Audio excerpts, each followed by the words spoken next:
PC Ramakrishna. PC Ramakrishna का रंगमंच का अनुभव और सफर जो आगामी अगली पीढ़ी के अभिनेता को आकार, विचार और सीख, वो सब कुछ हम आपको वीडियो में बताऊंगा। लेकिन उससे पहले आप लोगों को बता दूं, आप में से जो भी लोग shape your dream in acting अभिनेता बनने की तैयारी कर रहे हैं, कोई भी ऐसा बैच चाहते हैं जिसके अंदर सब कुछ की तैयारी कराया जाए, ये जो बैच है 2027 के लिए 2028 के लिए, जिसमें आपको syllabus, daily classes, test paper 1 और टेस्ट पेपर 2 सब्जेक्टिव सभी कवर करवाया जाएगा। इस बैच को आप अवेल कर सकते हैं। लिंक जो है कमेंट सेक्शंस में दिया हुआ है। आप इस बैच को एप्लीकेशंस के माध्यम से इनरोल भी कर सकते हैं। रंगमंच के प्रभाव। रंगमंच के प्रभाव 90 के दशक तक पीसी रामकृष्ण ने यूरोपीय और अमेरिकी नाटकों का मंचन किया। गिरीश कर्नाड, विजय तेंदुलकर और बादल सरकार जैसे लेखकों के साथ भारतीय नाटक सामने आने लगे। गिरीश कर्नाड ने इनके साथ अभिनय भी किया, इन्हें निर्देशित किया और भारतीय साहित्य के प्रति इनके आंखें खोली। रंगमंच में प्रभाव। उम्र, अनुभव और युवा अभिनेताओं के साथ काम करने के साथ नई अंतर्दृष्टि लेकर आती है।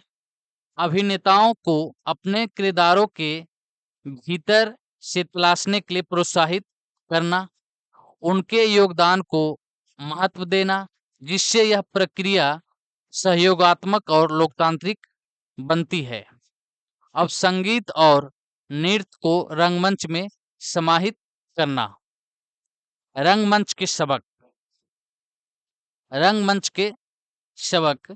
रंगमंच किसी भी अन्य माध्यम की तरह सहयोग, लोगों की बात सुनना और उन्हें समझना सिखाता है।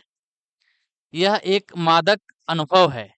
महीनों तक मंच पर एक साथ काम करना, ऊर्जा का आदान प्रदान करना और साझा रचनात्मकता के माध्यम से आगे बढ़ना। सबसे महत्वपूर्ण बात है, रंगमंच जीवन का अनुसरण करने वाली कला है। रंगमंच जो है जीवन का अनुकरण करने वाली कला है, इसलिए किसी भी भूमिका को जीवन की पूरी समझ, विनम्रता और जुनून के साथ जीना चाहिए।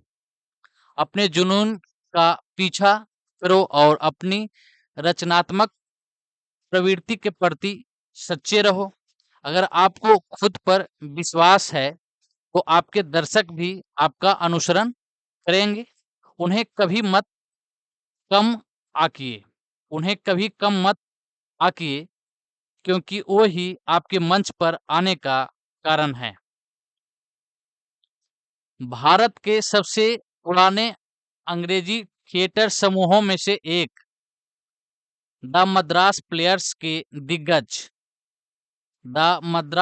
के दिग्गज पीसी रामकृष्ण, जो यूरोपीय क्लासिक से लेकर भारतीय कथाओं तक अंग्रेजी रंगमंच के विकास को देखा और आकार दिया। इस सफर को यादगार बनाने के लिए समूह उनकी 3 ऐतिहासिक प्रस्तुतियों बाटर, लक्ष्मीकांतन और मर्सी के साथ एक रेट्रोस्पेक्टिव प्रस्तुत करता है। प्रत्येक नाटक मंच पर भारतीय कहानी कहने के प्रति उनके जुनून, नवीनता और आजीवन प्रतिबद्धता को दर्शाता है। ये 1950 के दशक में कोलकाता में पले बढ़े, जहां बंगाली रंगमंच तृप्ति मित्रा जैसे कलाकारों से जीवंत था। स्कूल और कॉलेज के थिएटर ने उस जुनून को जीवित रखा। इन्होंने 1965 में एक अभिनेता के रूप में अपनी करियर की शुरुआत की और 1969 में लोयोला कॉलेज में पहले निर्देशन के बाद द मद्रास प्लेयर्स में शामिल होने का आमंत्रण इनको मिला। जिसने अंग्रेजी रंगमंच में इनकी सफर को आकार दिया। बाटर इनका पहला पूर्ण नाटक था जिसका निर्देशन इन्होंने किया। यह तिरुनेलवेली के एक पानी की कमी से जूझते गांव की कहानी कहता है। लक्ष्मीकांतन 1944 के प्रसिद्ध मद्रास उच्च न्यायालय हत्याकांड की याद दिलाता है और मर्सी एक समर्पित पति द्वारा अपनी पत्नी की बीमारी का प्रबंधन करने के आघात और नैतिक दुविधा की पड़ताल पड़ताल करता है।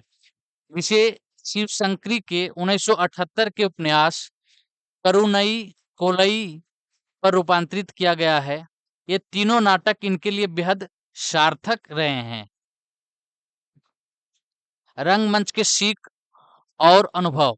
तो इन्होंने भावी अभिनेताओं के लिए रंगमंच के कुछ सीख और अनुभव बताए हैं। आप अनुष्ठानों से बंधा नहीं रहें, अनुशासित और ईमानदार रहने की कोशिश करें और अपने अंदर अभिनेताओं को भी ऐसा ही करने के लिए प्रोत्साहित करें। आप नाटक में उनके योगदान का आनंद लेना और वास्तव में उससे सीखना सीखें। उनके साथ नाटक की प्रक्रिया का जश्न मनाएं, चाहे नाटक अंततः सफल हो या ना हो। नाटक ही असली चीज है, जैसा कि हेमलेट ने कहा था। रंगमंच के प्रति जुनून। अपना रास्ता खुद तलाशें, परंपरा से सीखें लेकिन उसे अपना बनाएं। हिंदुस्तान के युवा समूह बेहतरीन काम कर रहे हैं और उनकी रचनात्मकता और समर्पण देखकर काफी प्रशंसा होती है। रंगमंच के सत्य अन्वेषण। अगर आप कहानी कहने में ईमानदार हैं और लेखन और पात्रों के प्रति आप सच्चे हैं तो यह एक सामाजिक टिप्पणी के रूप में काम कर सकता है, लेकिन यह प्राथमिक उद्देश्य नहीं हो सकता है एक अभिनेता के लिए। एक अभिनेता का प्राथमिक उद्देश्य उनकी रंगमंच और उनकी कला और उनसे उनकी जो सीखने की उनकी विरासत को बनाए रखने की प्राथमिकता और प्राथमिक उद्देश्य होती है। तो हम लोगों ने इस पे चर्चा की, इसको पढ़ा। हम लोग फिर कल की नेक्स्ट क्लास में मिलते हैं।